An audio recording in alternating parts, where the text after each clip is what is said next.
Hi guys, Milab Tarot here. Welcome back po for your kapalaran sa pag-ibig. Para po ito sa mga water signs, Cancer, Scorpio, and Pisces. Maglalagay na lang po ako ng timestamp sa may description box para po mapuntahan ninyo ang inyong zodiac signs. Pero syempre, this is a general reading kaya hindi po lahat ay makaka-relate. Okay? So, let's start po with Cancer. Ano kaya yung posibleng pagdaraanan ng mga Cancer sa mga susunod na mga araw? We have here the Queen of Coins, Two of Cups, the Eight of Cups, and the Knight of Cups. Okay. So, bahit sa mga barahan na to, may chance na maging kampante ka kung meron kang ka-relationship right now. Okay? Na pwedeng mararamdaman mo na pareho naman kayo ng gusto, pareho naman kayo ng feelings para sa isa't isa. Okay? Na kung halimbawang meron kayong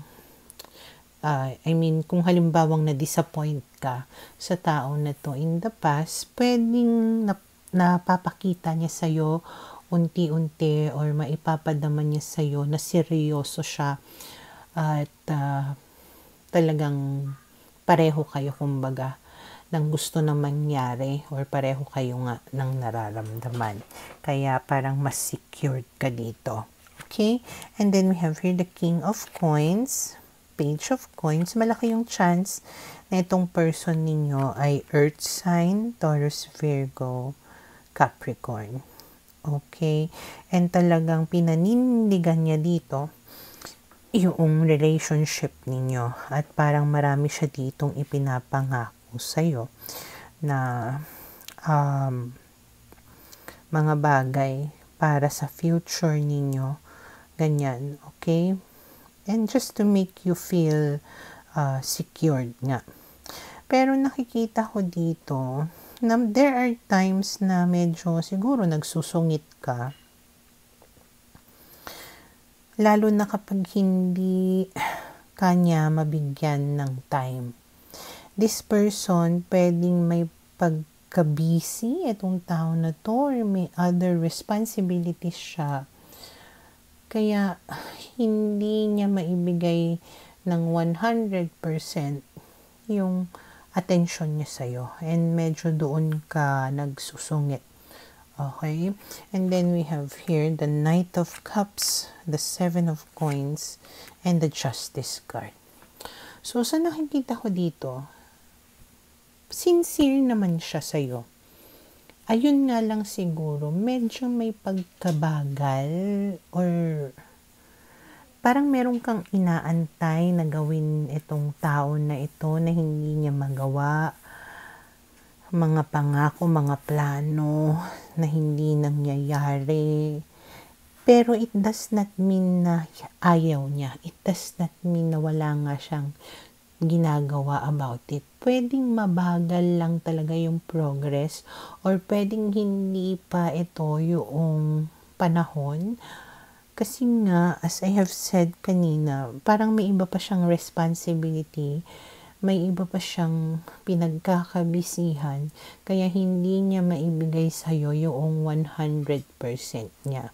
But again, we have here the Justice card which is saying yung intentions niya sa'yo is true. And you can get what you want at the end. But you need to be patient. Okay? And then we have here the Death card and the Three of Coins. So, ang sinasabi dito, magkakaroon ng mga transformation. Okay? Pero, kailangan na makipag-cooperate ka. Or parang kailangan ang tawag nito, pareho kayo na may kailangan gawin para ma-achieve ninyo itong magagandang mga transformasyon sa relationship ninyo. And then, saka kayo magkakaroon ng emotional contentment and happiness. Okay? So, siguro, kailangan mo lang kumampante dyan, magtiwala siguro habang itong person mo ay may mga bagay na inaasikaso muna bago niya fully commit or fully give to you what you really want. Okay? So, for now, ito yung nakikita ko na posibleng mangyari sa mga Cancer.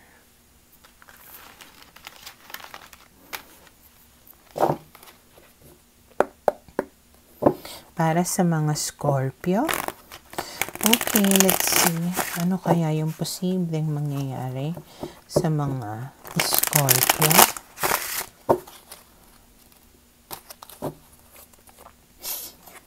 We have here the Five of Cups, the Temperance card, the Knight of Cups, and the Seven of Cups. Okay, so, base sa mga barahan na to, maaaring meron ka pa rin pinanghihinayangan up to now. But fortunately, merong posible na paparating sa iyo na pwedeng water sign din. Cancer, Scorpio, Pisces. Pwedeng mabibigyan ka ng peace of mind nitong taon na to. Okay? Pwedeng mas magiging kalmado ka. Or basta, parang nawala yung frustrations mo, nawala yung mga pinanghihinayangan mo the moment that this person arrives into your life. Okay?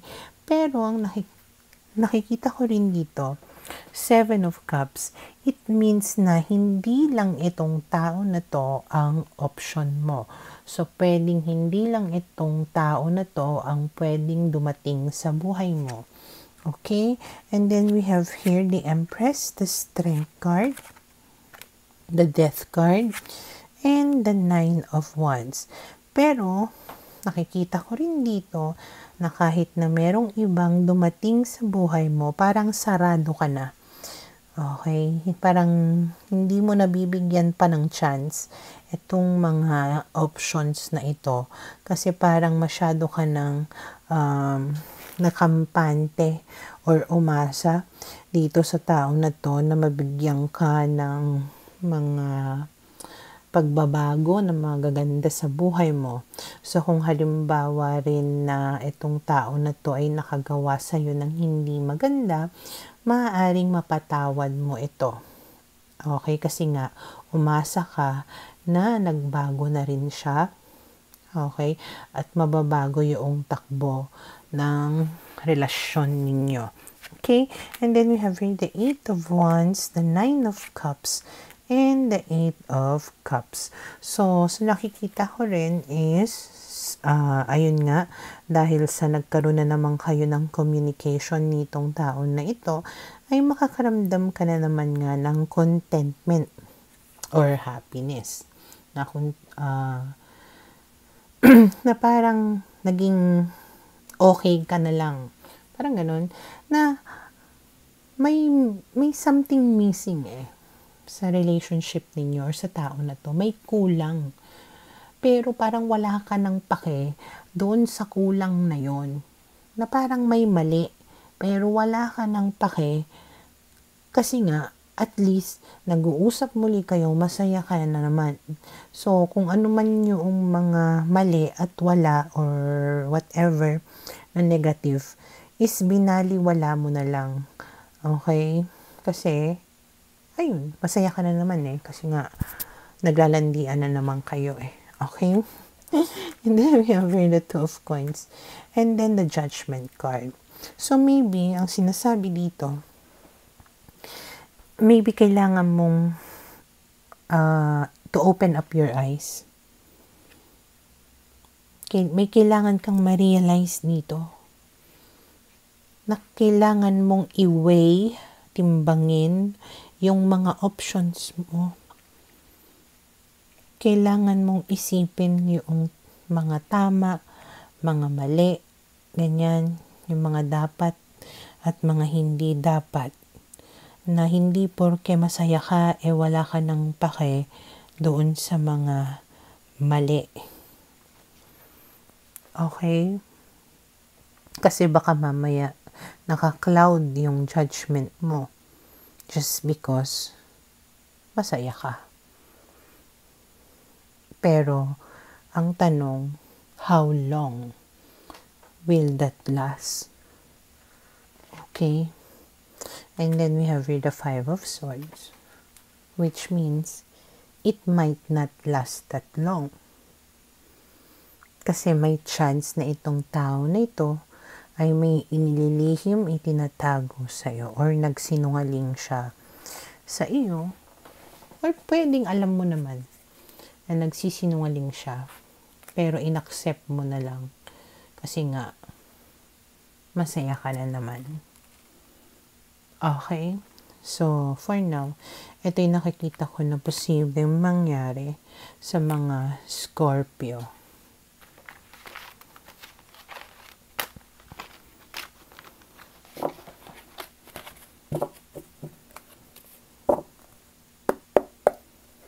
Para sa mga Pisces, okay, let's see. Ano kaya yung posibleng pagdaraanan ng mga Pisces sa mga susunod na mga araw?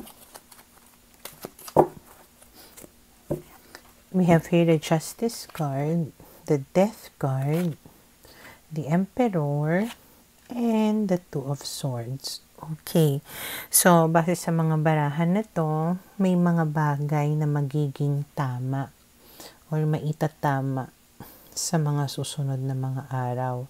Lalong-lalo na if you are dealing with an Aries, Scorpio, Libra, okay? Pwedeng may mga pagbabago dito sa tao na ito na parang handa ka na niyang panindigan. Okay?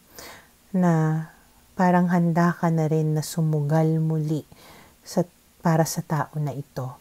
Okay? And then we have here the Strength card. So, kung meron man itong kasalanan niya sa'yo, kung inabandon na ka nitong tao na to before, papatawarin mo na siya doon sa nagawa niya. Kasi pwede nga na tawag nito, na aamin siya sa'yo or hihingi siya ng sorry sa'yo or siya mismo ay may gagawin na mga pagbabago. Okay? At dahil dyan, ikaw ay makakaramdam ng happiness. Okay? And then we have here the Nine of Wands, the Knight of Cups, and the Seven of Cups. Okay, so dahil dyan din,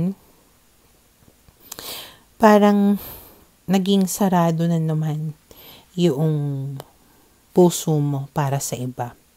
Kasi may chance dito na may darating sa'yo na ibang option. Pero ayun nga, maaaring hindi mo sila pansinin, hindi mo sila i-entertain kasi ayun, nag-take ka na ng chance or pinagbigyan mo na muli etong tao na ito. So, we have here the Four of Wands and the Eight of Cups. So, magiging kayo ulit nitong tao na ito, but hindi ko alam bakit parang there is something missing. May hinahanap ka. So, pero nandito kasi si Justice card sa una na nagsasabi na parang maitatama yung mga pagkakamali. Na magkakaroon ng mga pagbabago na paninindigan ka na niya. Or baka pwedeng yun lang yung sasabihin niya sa'yo. Yun yung ipapakita niya sa'yo at first, kaya ka nag-take ng chance, kaya mo siya tinanggap muli sa buhay mo. Ang delikado lang is once na naging kayo na at na parang naging kampante ka na naman or naging kampante na naman siya, maaaring doon mo maramdaman na something is not right. Pwedeng doon siya may gawin na hindi maganda. Okay? Yeah. 3 of Swords. And it might break your heart again. Kasi parang nagtiwala ka muli sa kanya, sumugal ka muli. Naging masaya naman kayo at first. Pero unfortunately, hindi tumagal. Okay? So for now, ito yung nakikita ko na posibleng mangyari sa mga Pisces.